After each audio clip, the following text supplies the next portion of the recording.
ហើយនេះឯសេរីថ្មីហ្នឹងគឺ Vivo Y11D ហ្នឹងអញ្ចឹងចាំការទៀតមក unboxing មើលភ្លាមក្តៅតែម្ដងបើប្រអប់មកភ្លាមមានជាការចាប់អារម្មណ៍ទៅលើផ្នែកខាងក្រោយខ្លាំងតែអ្នកគ្នាឃើញស្រាប់ចឹងមើលទៅវាបដិញដូចគុជខ្ចងស្អាតមែនតើរាងគេស្ដើងស្រួលកាន់ស័ក្តិសមជាមួយនឹងគ្រប់វត្តហើយដូចខ្ញុំជាក់ស្ដែងនិយាយទៅឲ្យតែចេញមកក្រៅម្ដងចូលចិត្តថតរូបខ្លាំងមែនតើហ្មងអ្នកទាំងអស់គ្នាទោះបីជាថតរូបយូរប៉ុណ្ណាក៏ដោយថ្មយើងនៅកាន់បានយូរដែរជាមួយនឹងកាមេរ៉ា50 megapixel និងផ្ដិតយករូបភាពវីដេអូបានយ៉ាងច្បាស់ល្អតែម្ដងហើយអីដែលខ្ញុំ surprise បំផុតអំពី Vivo Y11D ហ្នឹងគឺថាមពលថ្មខ្ញុំតេស្តកាមេរ៉ាថតរូបផងថតវីដេអូផងស្ដាប់ច្រៀងផងថ្មនៅតែកាន់បានយូរហើយអត់ធ្វើឲ្យទូរស័ព្ទរបស់យើងក្តៅទេដោយសារតែថ្មរបស់ទូរស័ព្ទ Vivo Y11D ហ្នឹងគឺមានទំហំធំមែនតើរហូតដល់ 6500 mAh មក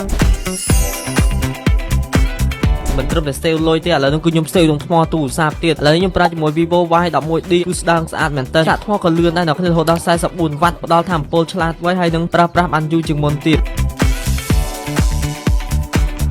នឹងមានប្រព័ន្ធប្រតិបត្តិការថ្មី Origin OS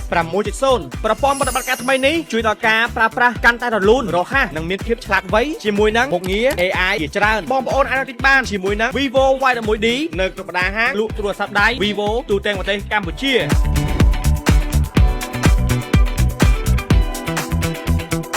Vivo